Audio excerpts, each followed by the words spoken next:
मकर राशि के जातकों को 2026 बहुत अच्छा परिणाम दे सकता है। संतान के स्वास्थ्य संबंधी चिंताएं हो सकती हैं या उनकी पढ़ाई से रिलेटेड कोई भी चिंता है। ये हमारे ऊपर निर्भर करता है कि हम कैसे अपने जीवन को लेंगे। तो हमें गुरु की उपासना यहाँ पे करनी चाहिए और गुरु के मार्गदर्शन पे हमें यहाँ पे चलना चाहिए। नमस्कार दोस्तों, अब मैं बात करने जा रही हूँ मकर राशि वालों को 2026 क्या देगा। मकर राशि के जातकों को 2026 बहुत अच्छा परिणाम दे सकता है, क्योंकि शनि महाराज जो हैं ये तृतीय भाव से गोचर कर रहे हैं। अपनी दृष्टियों को पंचम भाव, नवम भाव यानी कि भाग्य भाव और व्यय भाव यानी कि द्वादश भाव पर ये देख रहे हैं। इसके परिणाम स्वरूप यहाँ पे खर्चे तो दिखते हैं, लेकिन हमें एक बात की यहाँ पे चिंता भी दिखाई देती है कि शनि महाराज जो है संतान संबंधी समस्याएं हमें दे सकते हैं। संतान के स्वास्थ्य संबंधी चिंताएं हो सकती हैं या उनकी पढ़ाई से रिलेटेड कोई भी चिंता है हमारे अंदर चलती रह सकती है। 14 जनवरी से लेके 12 फरवरी तक सूर्य और 16 जनवरी से लेके 23 फरवरी तक मंगल उच्चस्थ हैं, लेकिन ये बैठे हैं 12वें भाव में।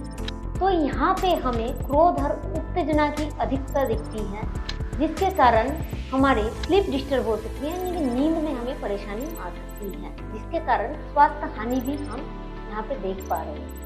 इसके बावजूद गुरु की दृष्टि होने के कारण अगर हम उत्तेजित भी होते हैं और स्वास्थ्य संबंधी हमें परेशानी भी दिखती है, तो गुरुदेव हमें यहाँ पे संभाल सकते हैं। तो हमें गुरु की उपासना यहाँ पे करनी चाहिए और गुरु के मार्गदर्शन पे हमें यहाँ पे चलना चाहिए। 1 जून से लेके 31 अक्टूबर तक गुरु की दृष्टि रहेगी मकर राशि, जिसके कारण हमें मिला जुला प्रभाव दिखेगा। लेकिन गुरु की यह जो प्लेसमेंट है, गुरु जो ये सप्तम राशि में आकर देखेंगे, गुरु का एक पॉजिटिव प्रभाव भी हमें दिखता है।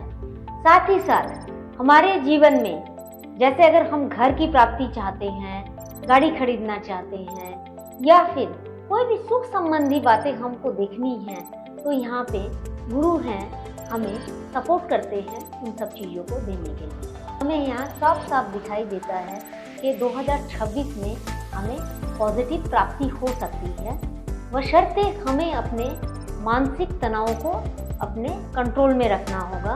अगर किसी भी कारण से, किसी भी प्रकार से मानसिक तनाव होता है, तो हमें इससे ध्यान देके प्रॉब्लम को, समस्या को समाधान करना चाहिए। 16 जुलाई से लेके 16 अगस्त तक इस राशि पर यानी कि मकर राशि पर सूर्य देव की दृष्टि यहाँ पे दिखाई देती है, जिससे हमारे कामों में अड़चन पैदा होने की संभावना है, क्योंकि सूर्य जो है हमारे ईगो को सेटिस्फाई करने की कोशिश करेंगे, जिसके कारण क्या होगा, हमारे बनते हुए काम यहाँ पे बिगड़ सकते हैं। 18 सितंबर से लेके 12 नवंबर तक इस राशि पर यानी कि मकर राशि पर मंगल की दृष्टि पड़ रही है। तो यहाँ पे 2 चीज़ की संभावनाएं हमें दिखती है। एक तो यह हमारे क्रोध को बढ़ा सकता है, दूसरा नंबर अगर हम क्रोध को बैलेंस करते हैं तो यह हमें मान प्रतिष्ठा में बढ़ोतरी भी दे सकता है। अब ये हमारे ऊपर निर्भर करता है कि हम कैसे अपने जीवन को लेंगे, सही ढंग से देखेंगे या अपने जो दुर्बल यानी कि वीक पार्ट है जीवन के, उसको अपने ऊपर हावी होने दें। यहाँ पे धन स्थान पे राहु का एक प्रभाव हमें दिखता है, जिसके कारण हमारे आकस्मिक खर्चे बढ़ सकते हैं।